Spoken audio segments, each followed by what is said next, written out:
I Was There, Man, episode 32, Flashbulbs in Vegas, is brought to you by Soul Lyric. Details coming up. And I was there, man. I was there. And I was there. I was there, man. But baby, I was there, man. Picture this, Las Vegas, 1990. The Jubilee Theater at Bally's, two absolute architects of rock and roll sharing the same bill. Jerry Lee Lewis and Chuck Berry. Piano pounding, duck walks, the whole foundation of rock music right there on one stage. And an underage, long-haired, budding guitar player, songwriter, and performer was there soaking up every second.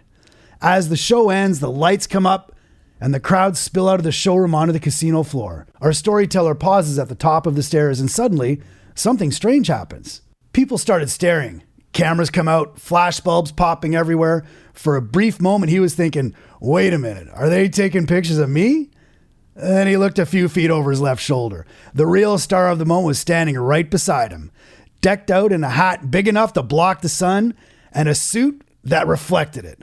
We call this one Flashbulbs in Vegas. And our storyteller is my brother from another mother and co-host, Jerry. So one of the things that always fascinated me is how we grew up differently. And I grew up very straight, very conservative. And Jerry grew up a little bit more adventurous than I did. And one of the things Jerry always had was a connection to Vegas. And he got me turned on to Vegas. And it was a multi-layered. It was the gambling and you know, the sex, drugs, and rock and roll component of it. But the rock and roll component, he always had some great stories. And there's one story he was going to share, and I want to get some context. So the story you're about to tell us, how old were you at the time? I was 18 or 19. Didn't you tell me that your parents used to bring you to the casino and kind of let you loose when you were underage? Well, and this is when I called my mom and talked about this last night. And I went, do you remember going to that show? She goes, yeah, you had your fake ID. I went, no, not that run, Mom. But I did have, from high school, a fake University of Arkansas ID. They were super bad. Who got the ID for your mom? No, it was at high school. There was some guy selling them at high school, so I had one made. Was your name McLovin on your ID? No, I went with Jerry. And right, so you're there, and you're already feeling like a star. Your mom's got you in the casino floor. You're underage by at least 2 years, probably two and a half. That week was Jerry Lee Lewis opening for Chuck Berry in the Jubilee Theater in Bally's, Las Vegas, right at the Four Corners. And that's a killer double bill. Jerry's the opening act. I thought about that years later. Yeah. Yeah. Like, how does Chuck tell Jerry you're going on first? And then in my mind, I've justified it by thinking Jerry just wanted to get his check and get the hell out of there, probably. So as the theater lets out and you kind of do that slow trudge, you know, up the little stairs inside, then you get to the doors, and then you got to come down out the doors onto the casino floor. And you're doing that thing where you're staring at the back of someone's head and you're doing that little slow shuffle. All of a sudden, I realize I'm behind my parents. I get to the top of the stairs, and there's now like a gap in front of me, and people are staring back at me. All these people are in front of me staring at me, and there was like flash bulbs going off, man.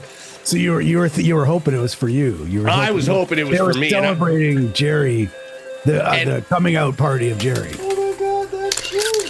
Look, it's Jerry! Isn't that Jerry? Oh my God, isn't that Jerry? Yeah. I remember, because I was in bands, man, but I wasn't anyone famous. But I remember flashbulbs going off. And I remember thinking in my mind, you're not allowed to take pictures in a casino. Well, this is weird as a teenager. Like, it was awkward. Why is everyone staring at me? And then all of a sudden, I kind of see my parents doing the, giving me the, look, I do. And at that moment, I turn. And to my left, and I could, it's 6 foot tall, I'm staring over the top of his 10-gallon hat, was Mickey Gilley in full sequin suit. He had a nudie suit on? He had a newer version of it at that time. He had a nudie suit. He had the giant hat. Like, it was huge. You kind of think gawky inside a casino. You know, it was so big. I'm sure you had trouble getting it through the door, for crying out loud. And they weren't staring at me. They're staring at Mickey Gilly. I was lucky. My parents were gamblers. Started taking me to Vegas, my favorite city on earth, as a child. Usually handing me $50 worth of quarters and being left in the best video arcades in the world. Video arcades? First it was 8-tracks, then it was VHSs. Damn, you're old as shit. We came up with the idea of I Was There, Man to curate and preserve the memories of our rock and roll experiences. Music shaped our lives and forged our friendships. Hi, it's Jerry here to tell you about Solyric. Find it at solyric.com and Solyric app. That's SOULYRICAPP on Instagram. It's a platform that transforms the songlines and titles that you love into a mirror of self-discovery. We both tried it and were blown away by how dead accurate it really is.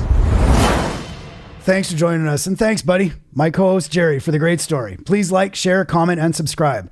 I'm glad we were able to get to hear one of your crazy Vegas stories. And look for more I Was There, Man on all your favorite platforms.